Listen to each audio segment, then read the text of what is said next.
dibandingkan orang surat di Kabogoh, surat di rekan usaha, surat di atasan, khusus luar biasa macana, padahal hanya sakit keuntungan dunia, tapi Al-Quran lu bakal jadi keuntungan akhirat teu pernah didele-dele acan. Andai kata didele salah makrodna, andai kata geus bener teu usuh deui macana, deuk kumaha sia ieu hirup. Urang lamun deuk kitu-kitu coba di akhirat teh kumaha minta tulung ka saha? Billahi minasyaitonir rajim. Urang masa kieu mah alhamdulillahirabbil geus pala yasmaunahu sima qabuli. Teu ngadengekeun kalawan ngadenge narima, ngadenge teh didengekeun ngeunahna bae, ngadengekeun teh didengekeun sakadar saliwat doang, ngadengekeun teh seperti angin lalu bae, padahal Al-Qur'an teh kapan kalamullah.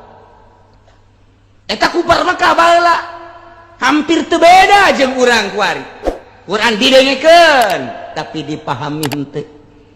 Dipahami ku urang ala kadar doang. Setelah paham teu dipake.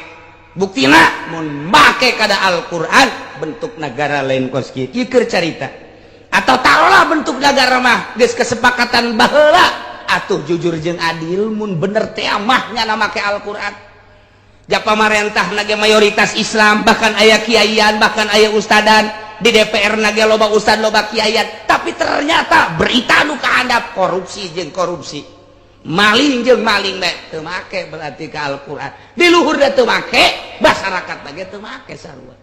Mabok ambalaya, zina terus baik, judi terus baik. Iya hukum Al-Quran dek dikamanakeun coba. Urang sakadar panggil Muammar, sabar duit si Muammar teh. Mara duit, ayo 3 juta, 5 juta, panggil 10 juta, panggil. Dengekeun, oh nya ngeunah. Oh nya ngeunah. Luar biasa nya ngedengek nya nangan. Wala taqrabuz zina innahu kana fahisyah. Cak Muammar teh, ai praktek beres bulu dan jararina. Eta pan tadi tata wala taqrabuz zina. Wala taqrabuz zina. Wala taqrabuz zina. Tapi hukum dek di kamana? Deres keneh nu sok maca mah urang mah maca geus cara. Baca Quran teh lamun sapoe sajuz atuh bener sabulan sakali tamat. Sajuz teh asa kedeung jasa. Lamun urang macana lancar mangan sakadar 15 menit tarolah, bersifat tektrok 20 menit tarolah, diradat disederhanakeun setengah jam. Tarolah jaga sekolot sajam 24 jam sampai sapeting maknya henteu bisa sajam-sajam macan yang maca Quran. Wa minhum may yastami'u ilaik. Tina sawarena kupar Mekah nu tadi dicaritakeun teh aya kupar anu sok ngadengekeun ka anjeun Muhammad iza qara'ta di mana anjeun maca Quran. Cuman waja'alna ala qulubihim akinatan ku kaulan agung cik Allah geus dijadikeun hatena teh akinatan tutup-tutup alayabhum wal maham kana Al-Qur'an hiji hatena geus diceplok ditutup wa fi adzanihim wa qara jeung ceulina ge geus ditutupan moal daekeun ngadengekeun. Dina ngadengekeun dengan sakadar geugeuyan hungkul. Kok atuh ku Kangjeng ku Gusti Allah dikitukeun? Sebabnya mengarahkan sabab pitutupeun.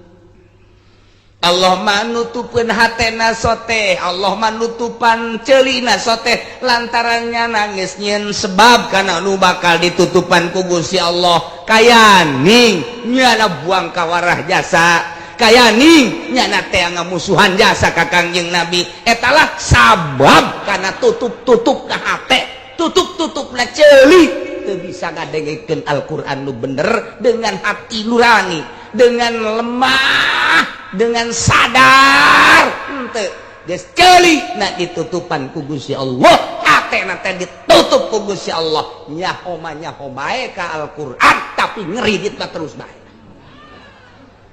Eta nyaho bae kana hukum teh nyaho bae kenal bae kana hukum tapi hatena ku Gusti Allah geus ditendenan akina ceulina ku Gusti Allah geus ditendenan tutup-tutup. Nah ieu lawa minhum tina sawarena kupar Mekah teh aya kupar aya kafir nu sok ngadengekeun bacaan-bacaan anjeun Muhammad di mana anjeun maca Quran tetapi waja'alna ala qulubihim ku kaula atena geus ditendenan akinatan aktiatan tutup-tutup sehingga teu muka naon bae hukum nu aya dina Al-Qur'an teh ditarima alayafqahu kana yen moal maham kana Al-Qur'an teu hayangeun nya nama paham Al-Qur'an bahkan wa fi adzalihim wa qaradina ceulina ge geus ditendenan tutup-tutup geus disumbat geus teu daekeun ngadengekeun Al-Qur'an. Urang masa kieu mah alhamdulillahirabbil alamin nikmat urang saminggu sapali ngadengekeun Al-Qur'an sebalik eueuh deui Al-Qur'an sasaminggu sakali bae ngadengekeun Al-Qur'an geus pala yasmaunahu simal qabuli teu ngadengekeun kalawan ngadenge narima ngadenge teh didengekeun ngeunahna bae ngadengekeun teh didengekeun sakadar saliwat doang ngadengekeun teh seperti angin lalu bae padahal Al-Qur'an teh kapan kalamullah eta kupar Mekah baheula hampir teu beda jeung urang kuari Quran didengekeun tapi dipahami henteu dipahami kurang ala kadar doang setelah paham teu dipake buktina mun make kada Al-Qur'an bentuk negara lain kos kieu keur carita atau taruhlah bentuk negara mah geus kesepakatan baheula atuh jujur jeung adil mun bener teh mah nya make Al-Qur'an ja pamarentah nage mayoritas Islam bahkan aya kiaian bahkan aya ustadan di DPR nage loba ustad loba kiaian tapi ternyata berita nu kahandap korupsi jeung korupsi maling jeung maling bae teu make berarti ka Al-Qur'an di luhur da teu make masyarakat lagi teu make sarua mabok ambalaya zina terus bae judi terus bae ieu hukum Al-Qur'an dek dikamanakeun coba urang sakadar panggil Muammar sabar duit si Muammar teh sabar duit ayo 3 juta 5 juta panggil 10 juta panggil dengekeun oh nya ngeunah luar biasanya ngedengek nyanangan wala taqrabuz zina innahu kana fahisyah cak Muammar teh ai praktek beres bulu dan jararina eta pan tadi wala taqrabuz zina wala taqrabuz zina tapi hukum dek di kamana deres keneh nu sok maca mah urang mamaca geus cara baca Quran teh lamun sapoe sajuz atuh bener sabulan sakali tamat sajuz teh sakedeung jasa lamun urang macana lancar mangan sakadar 15 menit tarolah besi patekrok 20 menit tarolah diradat disederhanakeun setengah jam tarolah jaga sekolot sajam 24 jam sapoe sapeting maknya henteu bisa sajam macan yang maca Quran bakal diseret ku malaikat haji maju wah nggak geter-geter jangan ulah nggak geter sia sabaraha umur sia 70 potong masa balik sabaraha 70 cokot 15 itu malaikat bae itu sia kaing aduh Gusti Allah 55 sabaraha kali tamat salilah hirup sia Quran ayo Quran sabaraha juz kabehna pemain Belanda nu paling hebat siapa pemain bola nyahoan Ruud Gullit cenah kenalan kene ka tokoh bola dibandingkeun jaka surat Al-Qur'an Masya Allah pemain Inggris paling hebat sasya nyahoan kanu koskadar itu menyahoan luar biasa riwayat bola nyahoan ti mimiti si Pele datang ka si Pelu nyahoan kabeh luar biasa tah ka Al-Qur'an mah kunaon teu nyaho engke dijejeleh ku malaikat sia teu bisa 10 menit acan sapoe maca Quran di televisi sia sabaraha jam ha di televisi sabaraha jam sia dijejeleh engke urang masyaallah mumpung kuari urang can paeh geus balik ngaji Quran cecek sekel bae geus cak majikan di kawana ka haji mau Quran lo ngomong sia aing deuk ieu ya aing resep Quran ya cak kiai ge baca tuh teu kabaca cak kieu mata geus rabun-rabun teu kabaca hurufna ngagebleg ayeuna leus mbak caang tah mah sial jasa cak majikan ka haji tolol ka Quran mah geus ngagebleg aya kabujur masih kene nyata nyawa aing jadi kieu ye hirup ka kula kumaha jelasan teu urang geus siaga kurang jelas aduh aya teh mah jenengan urang Subang teh ku jelas tambah jeung urang Lampung Putih sanajan mah sok marah bae aing resep ka marahna puguh tuh eta kos kitu urang bakal disidang ya Allah ya Rabb tidak ada yang Al-Quran dina kitab Taurat aya bahasa kiai ya abdi amat tastahi minni wahai hamba kaula apakah anjeun teu izin ka kaula cak Allah dina kitab Taurat yatika kitabu ba'di ikhwanika wa anta fit tariq tamshi fata'dilu 'anil tariq wa taqudu li ajlihi wa taqra'uhu wa tadabburuh wa li ajlihi wa taqra'uhu wa tadabburuh harpan wa tudabbiruhu harpan hatta la yafutaka minhu syai'un dina kitab Taurat teh aya seperti eta biartiana wahai hamba kaula apakah anjeun teu izin ka kaula datang ka anjeun surat di sebagian dulur anjeun surat di babaturan anjeun surat di kanu pake kacita ku anjeun ka beneran keur aya di jalan lempang patadilu anu tariq anjeun minggir heula wa taqudu diuk heula dek maca surat eta wa taqra'uhu jeung anjeun maca wa tudabiruhu harpan sahuruf eueuh nu kaliwat hatta la yuputaka binhu syai'un manitaliti luar biasa wa hadza kitabi ieu pan kitab kaula anzaltuhu ilaika diturunkan ke anjeun ieu kitab anzalkum fasaltu laka minal qaul kaula neuleukeun ka anjeun ngajelaskeun ka anjeun tina ucapan-ucapan wa kam karartu alaik fihi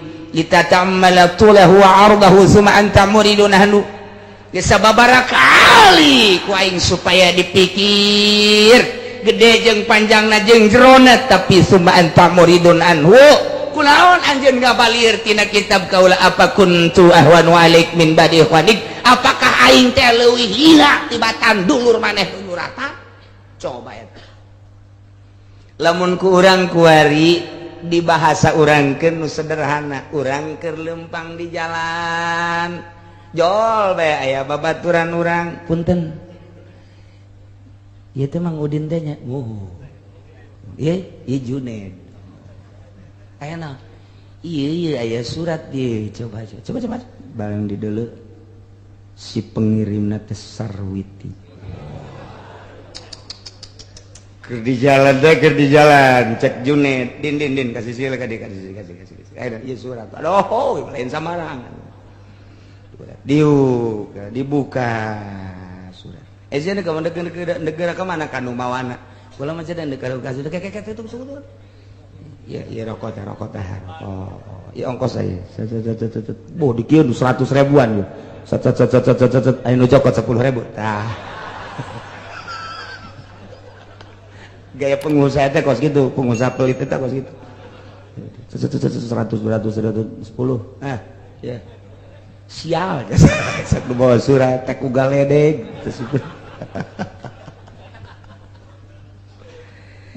cek Junaid teh din kasih sila kasih baca orang baca heula surat neangan coba tempat anu ngeunah tempat nu ngeunah belah di dieu di mah loba nu liwat tentrep baca. Berlayang tak bersayap, berjalan tak berkaki. Ya maka mang.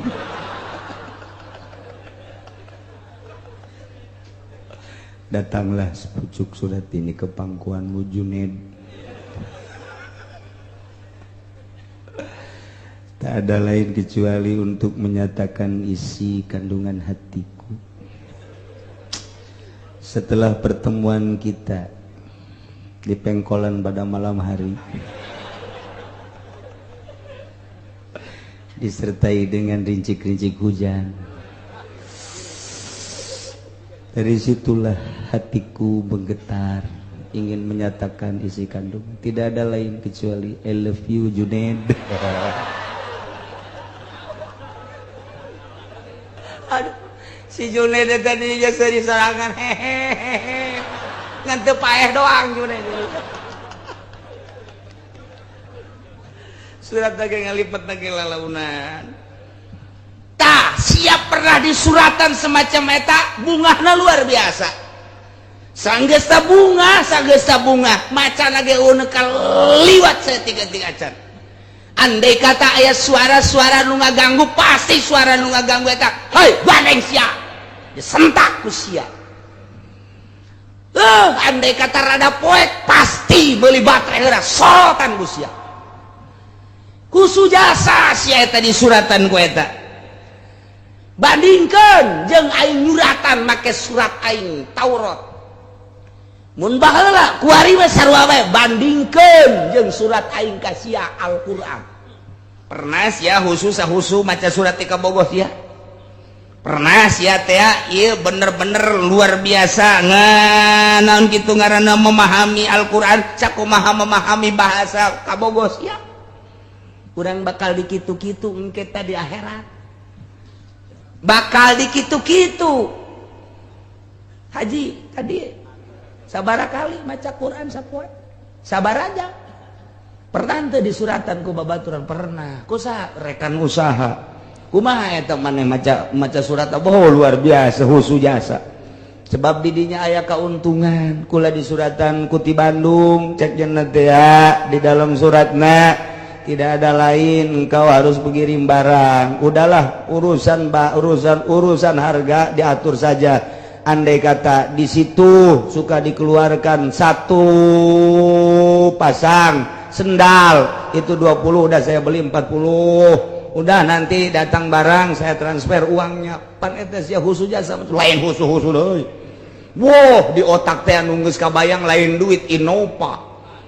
Husu jasa husu aya nu kaliwat tah eta teh atawa surat di atasan ka bawahan atawa surat perintah aya nu kaliwat dibaca moal aya kabeh ge husu jasa resep lain resep deui lantaran aya kauntungan anu luar biasa. Aju siap baca Quran teh eta pan surat ti aing husu tante haji henteu osok dibaca cara boga Qur'ana leungit. Eta dibandingkan ke orang surat di kabogoh, surat di rekan usaha, surat di atasan, husu luar biasa macana. Padahal hanya sakit keuntungan dunia, tapi Al-Quran lu bakal jadi keuntungan akhirat. Teu pernah didele-dele acan. Andai kata didele salah makrodna, andai kata geus bener teu husu deui macana. Deuk kumaha sia ieu hirup. Urang lamun deuk kitu-kitu coba di akhirat teu kumaha, minta tulung ka saha? Nah, nu mantak gunakeun coba sesahirup kuari nu geus umur 60 tahun geus ulah kaluar-luar di kamar bae.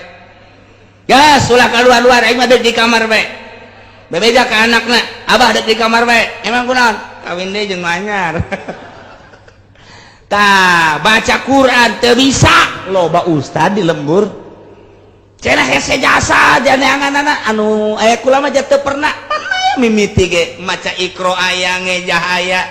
Mantak naon atuh selangkeun waktu atau guruna datangkeun ka imah dan kadetat kunaon ngaji baheula malah baji dor ieu lah ngaku bae hayu hajang bisa maca Quran udah daek magahan mamang di dieu atuh daek bae mamang macan pernah aja bisa maca Quran mamang mah kudu diikroh lah tuh mang maji pokoknya bayaran sabaraha cak tuh saya masuk aja bayaran gitu sabaraha tuh bayaran cak usapan ku lagi bukan anak pemajikan ku karena Allah bae angel ka bisa karena sebab gulana teu giat aduh aing rek nangan ustaz karena Allah bae di mana ya ustaz mal manggih Pak Haji karena Allah mah mal manggih kuan tuh geus pasti ini kos kitu bae aja geus atuh siap angkah naiknya tuh mulai eta teh hiji huruf dibayarna 10 lamun bebeneran macana mudha'afah ditikal-tikal bisa bimiatin 700 derajat aki-aki nu kakarak ngaji alif bahas sing ade bae sing ade guruna artina guruna teh ulah nu suing namun usunya alif engke kan Pak Haji alif alif atuh alif alif sia alif aing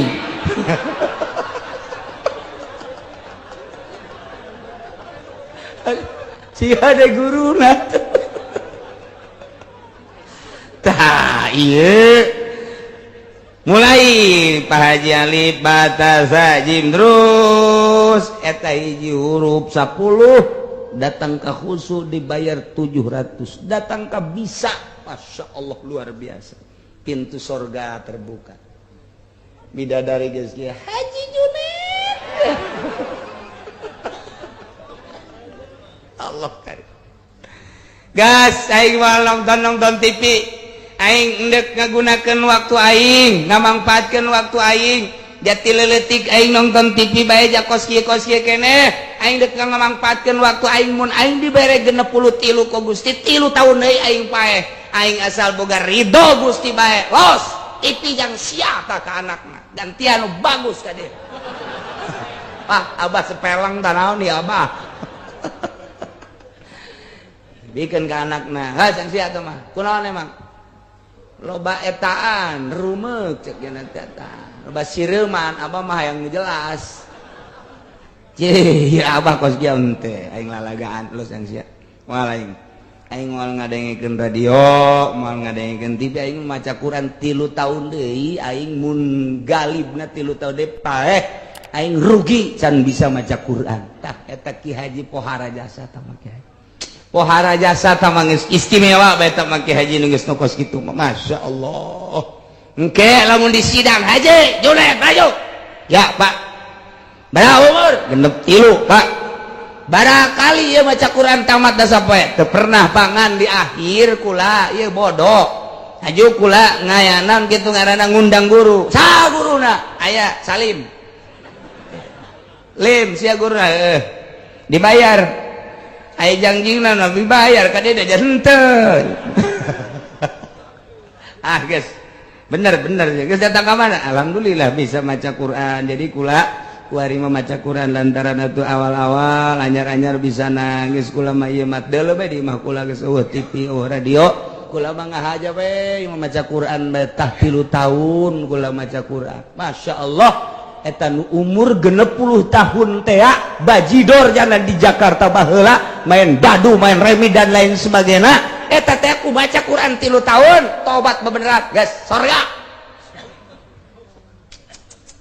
ya Allah ya Rabbi aya deui bahasa kieu ya abdi hei hamba kaula cak Gusti Allah yaksidu ilaika ba'du ikhwanika وتقبل عليه بكل وجهك وتصغي إلى حديثه بكل قلبك فإن تكلم متكلم أو شغلك شاغل من حديثه أو مات إليه أن كف hei hamba kaula aya nu datang ka anjeun babaturan anjeun luar biasa ku anjeun dihormatna anjeun menghadap ka seluruh awak anjeun hati anjeun ge luar biasa ngadengekeun kana caritaan-caritaanana andai kata aya anu ngaganggu hiji jelema anu cacarita di deket anjeun pasti ku anjeun teh dihilingkeun an kupa cicing sia atau indit sia ku husu-husuna ngobrol jeung dulur sia ku husu-husuna ngobrol jeung babaturan sia wa ana za muqbilun alik hei aing tiapan ngaharep ka anjeun wa muhadditsun laka anu cacarita ka anjeun wa anta muridun anni bi qalbik tapi anjeun ngabalieur ti kaula ku hati anjeun aj'altani ahwana alaik min ba'di ikhwanika ta'ala Allahu wa an dzalik apakah anjeun ngajadikeun ka aing cak Allah ka kaula leuwih hina tibatan batur sia coba eta mun urang dikitu-kitu di akhirat bandingkeun sia waktu keur datang babaturan sia ngahormatna sia ka babaturan sia datang ka luar biasa di rapihan kursi di lapihan meja didieukeun di tempat anu istimewa maneh ngaharepna teh ku seluruh awak maneh wajah maneh disangharepkeun ka babaturan sia hate anjeun ngadengekeun ceuli anjeun ngadengekeun ucapanana Allah lu kaliwat ade kata anu ngaganggu nu gaganguna kam dihilingkeun kapan ku sia pan aing teh geus kaharep ka sia terus-terusan kok sia teu daek ngahormat ka aing tah sia awas sia ku aing sia apakah aing teh leuwih hina tibatan batur sia mun urang dikitu-kitu jaga engke di akhirat ti kumaha Masya Allah Masya Allah nah iyalah nu mantak coba Al-Quran masih ngade urang manggi tulisan Al-Quran di jalan urang na teu boga wudu komo boga wudu mah ieu teu boga wudu cokot bae kajen teu boga wudu ge cenah boga hadas gede cokot bae kunaon eta Al-Quran sing hade beusi pajar ngahinakeun urang ka Al-Quran Allah maha uninga abdi ngahormat ka Al-Quran sanajan teu boga wudu cokot simpen di tempat lu Quran mah teu meunang ditendenan duit di dieuna sing hade Quran mah lain deui Quran mah teu meunang ditumpangan kuno nanaon sing hade ieu Quran di luhurna ditumpangan kitab fikih kitab nahwu teu meunang kobo ku majalah-majalah lain deui Quran mawa Quran mah sing hade teu meunang sambarangan kudu benar-benar penuh takzim ditendeunlah kurang nu pangluhur-luhurna ieulah Al-Qur'anul Karim baca kurang Al-Quran Allah maha uninga Gusti pantes jasa nu geus kolot mah komo nu ngorang mantas salat a'udzubillahi minasyaitonir rajim bismillahirrahmanirrahim alif lam mim dzalikal kitabu la raiba fihi hudan lil muttaqin anak dah katanya bah neng abah ke maca Quran ne ya timah ya naon tadi balanja cenah balanja nu aya bae lah di mah di ditu bejakeun ka mancan nu aya bae abah siap kitu jasa jangan ya di balanja gegeran alladzina yu'minuna bil ghaibi wa yuqimuna as-salata wa mimma razaqnahum yunfiqun jol bae pemajikanana je kaji ayeuna ulah ngaji bae tadi aya budak datang tadi minta duit balanya aya mana mu aya bae tiba heula mu aya bae betul ngaji bae balanja ya sadaqallahul azim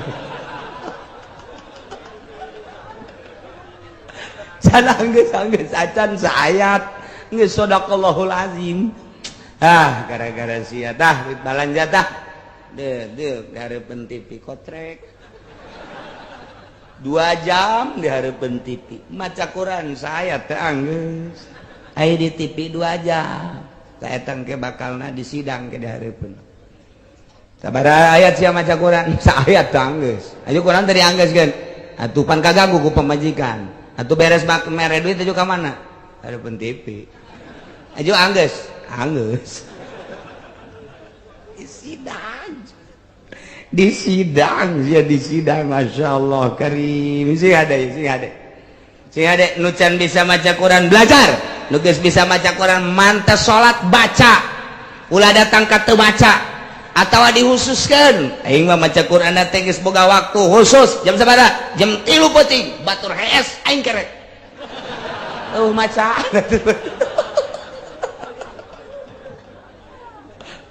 ya Allah ieu Quran lamun kurang dibaraca kabeh leuleus hate leuleus pejabat ge lamun sering maca Quran leuleus hate leuleus moal daekeun maling leutik-leutik mah komo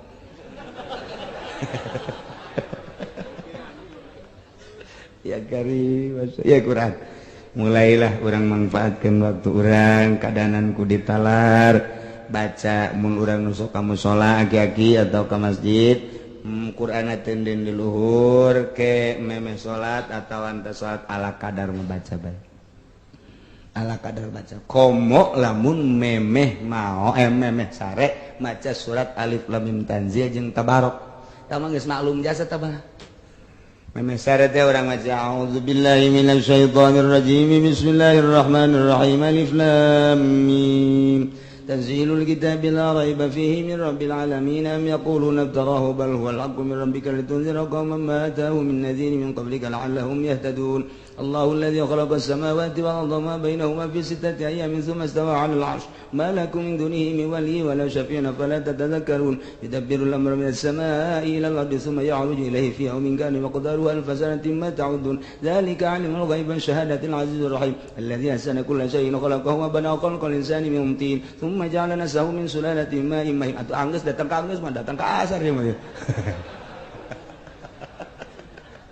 baca ta memeh sare sabalik bismillahirrahmanirrahim tabarakalladzi biyadihi almulku wa huwa ala kulli syai'in qadir alladzi khalaqal mauta wal hayata liyabluwakum ayyukum ahsanu amala terus datang ka anggeus kumaha emang eta mun maca surat eta kumaha engke urang di jero kubur eta surat eta ngarupa jadi malaikat Al-Qur'an eta fasyafa'ahu maka nyana nyapaatan nulungan nyana geus cicing bae di dieu jol we malaikat man rabbuka tanya sembarangan cek malaikat gitu bisa alif lam mim tanzil tabarak ieu kulai bejakeun ka pangeran kaula ieu termasuk Al-Qur'an apa lain lamun kaula termasuk Al-Qur'an Kangjeng Nabi Muhammad pernah nyaritakeun bakal nyapaatan ka jelema nu sok maca memeh sare sedangkan kula selalu dibaca kula teh jadi saksi andai kata kula lain Al-Qur'anul Karim hapus kula ulah diayakeun di Al-Qur'an nyana bebejak kelas kitu bejakan itu ye cakir aing mah tugasna nanya udah sok dia tanya sembarangan tinggal urang we nuhun salamat hiji geus beres jana indit tukang nanya nomor kaduana bilatung jeung cacing nu endeuh ka nyana kunyana dikoe bilatung maka jeung wawanianan sia Noel eta aing teh tabarok aing teh alif lam mim tanzil nucak Kangjeng Nabi Muhammad mun dibaca memeh sare tah eta teh dijamin moal dikukumahakeun di jero kuburan pan aing saksina can kiamat mah eta tahadamna kieu bae di dinya di kuburan engke nyambung deui pas dek ditimbang amal timbang amalnya nak kalinya guji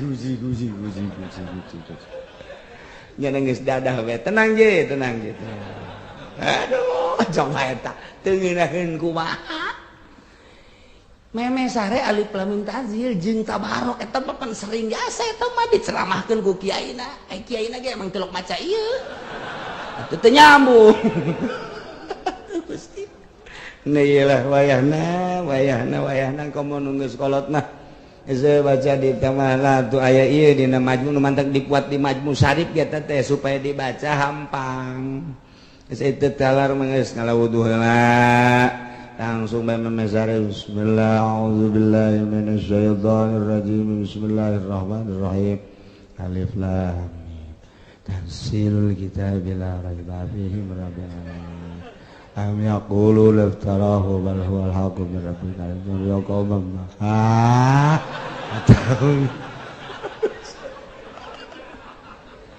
lain am yaqulu laftarahu cek pemajikan anak kaji heuh aing kos kitu batung geus kula geus teu make calana ieu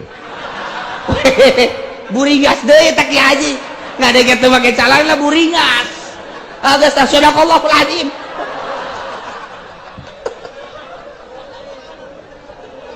Oke aja oplong teman.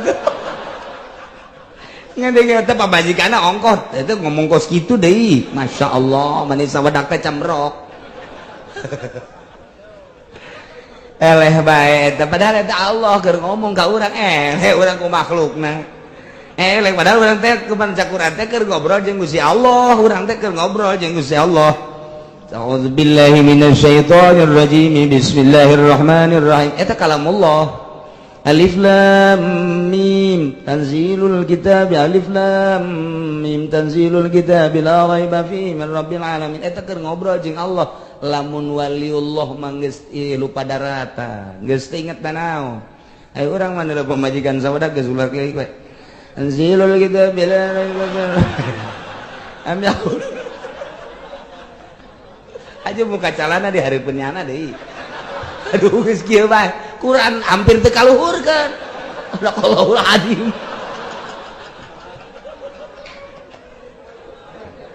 Ya Allah ya Karim. Al-Quran baca. Ulah datang ke anak urang besi encan bisaeun maca Quran keuseukeun. Quran siap baca. Ganjaranana nya anaknya bapak. Lain letik-letik ganjaran. Tes urang. Geus sabaraha bulan sia ngaji di Ustaz eta? Aya 5 bulan mah. Coba dites. Emang abah bisa? Atuh deuk tes gua. Cak anakna. Teu abah ge hayang bisa. Maji bah atuh. Tadi itu ka Ustaz, isin abah tuh dasar abah neraka atuh. Ih, eleh ku anak baca tes kurang anakna ya. Bisa kita datang ke mana? Bisa ya budak maca makhrajna kudu rapih. Bikin. Aja tuh kemana? Haji Soka, ke Badul Salam atau ke Badul Wase, atau ke Deka Ustaz Sodikin, atau ke itu ke Banten guys. Ayo ke Banten guys ya. Di Banten mah koplaknya beda bulan. Tokna bulan. Guys ka ditu.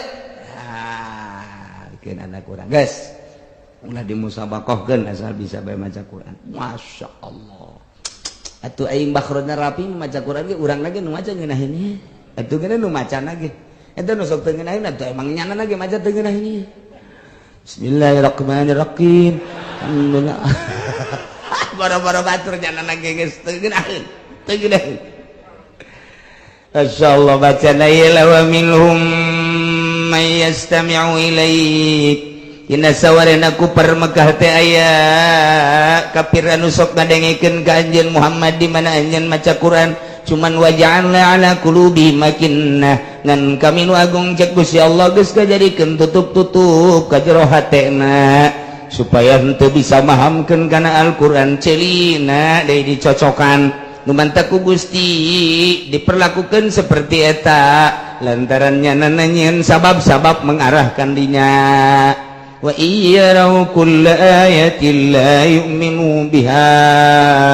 Namun manehna neuleukeun sakabeh ayat tetep bae anjeunna moal ngimankeun ka eta ayat hatta idza ja'uka sehingga di mana-mana aranjeunna datang ka anjeun dek maduan ka anjeun yaqulul ladzina kafaru maka ngaromong la jelema nu kalalapir teh Muhammad nu sok dibaca ku anjeun teh horenganan bahasa kos kitu maka kami geus nyaho ti buku-buku nu ku kami sok dibaca in haza illa asatirul awwalin. Teu aya tama Muhammad Al-Qur'an sok dibaca ku anjeun mah in illa asatirul awwalin kecuali eta mah dongeng-dongeng ucapan-ucapan kaum-kaum nu baraheula. Eta mah ucapan-ucapan pikasirieun, eta mah ucapan-ucapan pikaaneheun, eta mah hanya sekedar dongeng-dongeng doang. Masya Allah. Hum yanhauna anhu wa yanhauna anhu wa yuhlikuna illa anfusahum wa ma yash'urun. Ayat ini diturunkan ke Abi Thalib. Abi Thalib teh paman Kangjeng Nabi 10 bersaudara, pamanna teh diantarana Abi Thalib. Setelah teh Ki Abdul Muthalib aki Kangjeng Nabi nu ngurusan Kangjeng Nabi dipundhut ku Gusti Allah ku ari Abu Thalib anu bertandang selaku paman. ngurusan Kangjeng Nabi terus diurus hanjakal teh diberi hidayah ku Gusti Allah sehingga ngurusan baik bentuk ngurusanana henteu lalawora lain sederhana bahkan anu dek ngahancurkeun Kangjeng Nabi nyana jadi kalang dadana anu dek ngarusak Kangjeng Nabi nyana kalang dadana anu ngahinakeun ka Kangjeng Nabi nyana kalang dadana anu dek ngabahayakeun ka Kangjeng Nabi milaraan nganjerikeun nyana di hareup kalang dadana tapi rahasia Allah teu iman mamang nu jadi kalang dada aya naon ti Abu Jahal nyana kalang dadana aya naon ti Abu Sufyan nyana kalang dadana ti berbagai kanyeri nyana nu tandang di hareup bahkan nyana pidato saudara-saudara sekalian jangan coba-coba Muhammad diganggu berhadapan dengan saya Abu Thalib tapi teu iman Masya Allah karim rahasia Allah soal iman mah hese jasa nu mantak eta lain lalagaan ketika berbaring Kangjeng Nabi aya di belah katuhu Abu Jahal belah kenca mang cek Kangjeng Nabi naon lo nu penting imam maca syahadat percaya ke Allah percaya ke abdi sebagai Rasul Allah geus ku abdi dijamin di akhirat abdi teh alo emang diangkat jadi Rasul sok geura maca 2 kalimat syahadat ditungtun ku abdi endek Abu Jahal Abu Thalib dan endek ditoel ku Abu Jahal macem-macem udah sok sembarangan sok syahadat gengsi atuh henteu deui toel deui ku Kangjeng Nemang coba syahadat bae abdi nu tanggung jawab sebagai Allah di akhirat geus ka Gusti Allah ulah aya kumaha geus abdi siap tandang di akhirat Allah teh kumaha abdi jang mang mah endek maca 2 kalimat syahadat cek bujang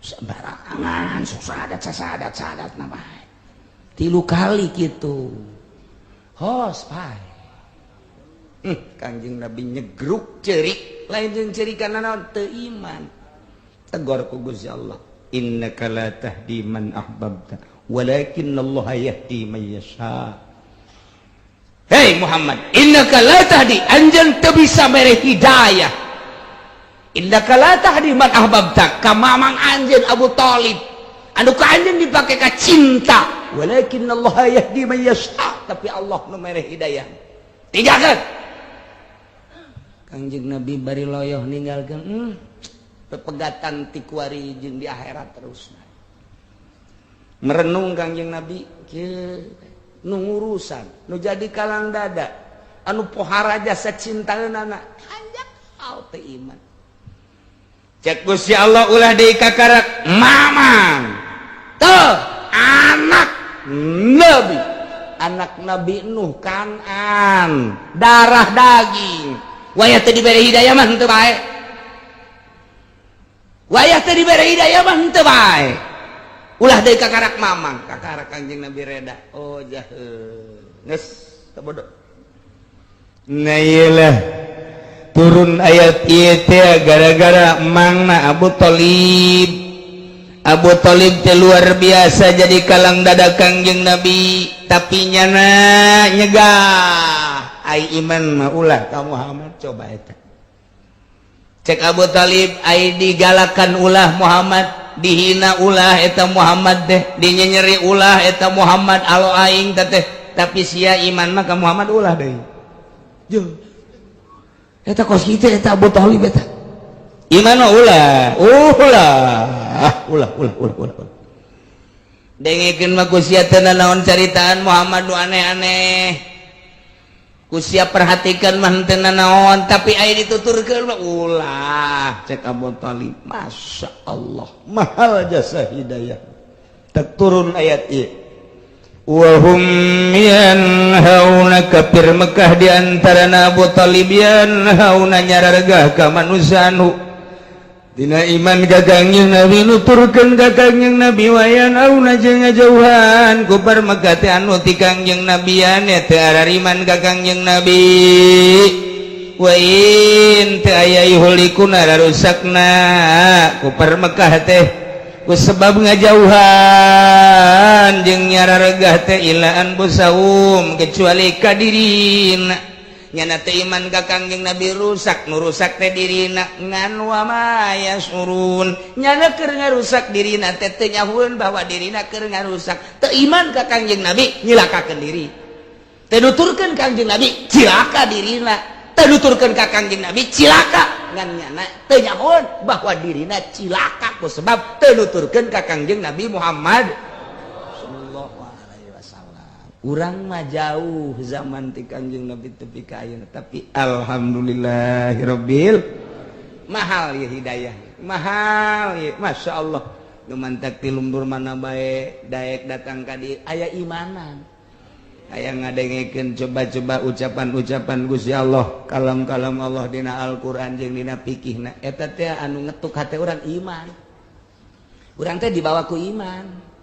Gedetan teh tak iman, wallah alam botak mah tak iman.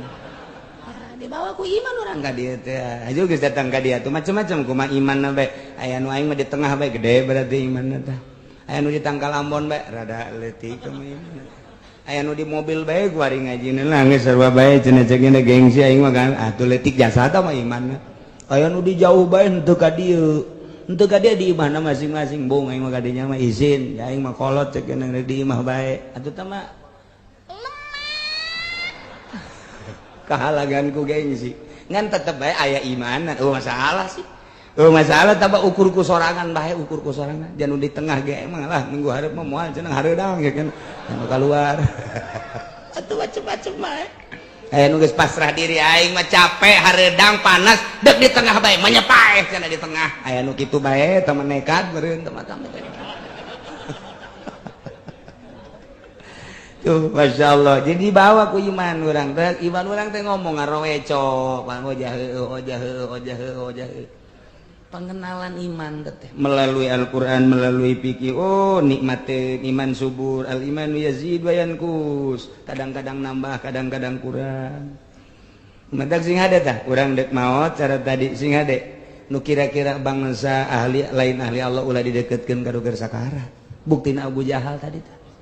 Abu Jahal ulah besing ke urang, naudzubillah min zalika sakarat datang tukang main nu babaturan jeung urang jawara ge bae babaturan urang nu baheula. Hei sakarat sia inget balak genep henteu kieu ku jadi inget balak genep hos bae paeh coba cilaka sia ye urang jadi anakna babaturan baheula bajidor ya ulah di aing hayang kapangi haju gegeran ulah cicing dirinya balik deui geus kapangi tungtun geus kaluar deui kumaha deui balak genep ye nyasar ge ulah tapi pan lamun ahli Allah maka dia waalaikumsalam nya ge ngarenjag ieu ngarenjag didatangan ahli Allah naon sebabna sebab geus teu hayangeun kopi teu hayangeun teh teu hayangeun rokok teu hayangeun bakakak teu hayangeun jeruk teu hayangeun doa geus teu hayangeun nya mah coba ge bere bakakak boro-boro bakakak aing si embag geus teu hayang cek dia teh